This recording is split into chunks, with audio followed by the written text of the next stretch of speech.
Yan. Sa mabilisan at sa mixing video mga bossing. Baka daw yung mga gusto mag-engineering, magaling sa math. Ano daw ba yung mathematics sa engineering? Okay. Since engineering student tayo, hindi nga lang tayo yung mga malulupitan niya sa mathematics ha, mga bossing ha. Pero syempre may engineering, may math din sa subject natin in which hindi natin naipasa ng maganda. Naipasa man pero hindi maganda. Okay. What is mathematics? Mathematics is you just simplify which simulation you will do. Ang ibig sabihin niyan, ano ba, gumawa ka ng simulation. Halimbawa is ita times 10 mo lang yung computation sa ganitong bagay, doon lumalabas yung mathematics. Paano po yun? Ano ba simulation sa computer? Halimbawa, ginawa natin yung isang bridge na paano makapag timbang ito ng ganito o ganyan. Gagawa tayo ng simulation doon. Hindi lang visually, meron tayong physical model. Doon pumapasok yung i-justify mo kung paano yung isang tulay ay makakapagkarga ng 700 kilos. Pero hindi mo pa ginagawa ang tulay.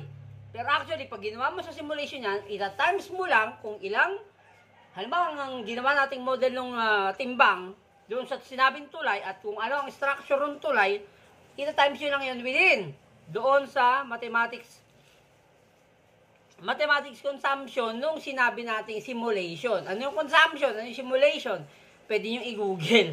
Ang ibig sabihin yan, tatagalugin natin. Sabi nga ni taga, ni kuya, ba't ba taga? Tagalogin natin maganda. Ang ibig sabihin yan, halimbawa, may 10 kilo ka, 10 kilo, ang kayang i-handle ng tulay. Tapos, hindi mo naman magawang model yan, pag estudyante ka pa lang, di ba? So, pagpalagay natin 0.1 grams. Tapos, mayroon kang tulay na halimbawa, sabi mo, kaya mo nga, ita-times mo lang yun. I-times mo lang ilang kilo yung i-times mo lang kilo yung ganito. Yung simulation, dun po nagaganap yung mga structure, reference, etc. Tsaka nyo gagawin yung, actual simulation niyan doon sa mga poste.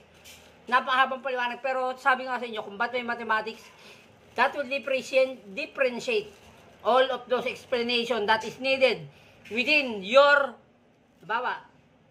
kung ano man ang idea na ipinasok nyo. So, i-explain nyo yan, i-justify nyan, gamit ang mathematics. Naintindihan nyo na po. Ha? O, kagaya na sabi, what is science? Sabi ko sa science is study of anything. With or without life. Ganun po yun.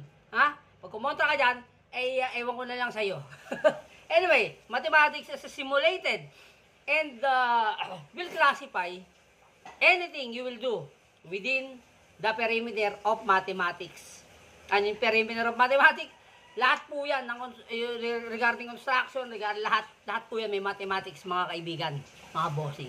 Ano bang gagawin natin? Let's chorizo, let's rock and roll.